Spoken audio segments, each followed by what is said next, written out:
Hey everyone!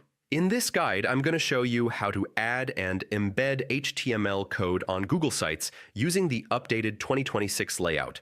HTML code is how you add things like countdowns, chat widgets, animations, sign-up forms, and so much more. You can embed a URL by clicking Embed and pasting the link, or switch to the Embed Code tab to paste custom HTML or iframe code.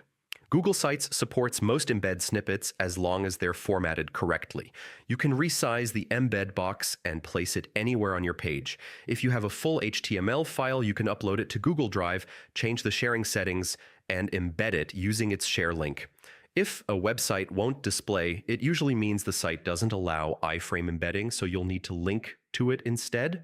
And if a widget isn't working, check that you pasted the entire embed code, including any script tags, preview everything, make sure it loads on mobile and desktop, and then publish your site.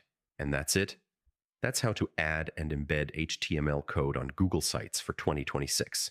Thanks for watching, and I'll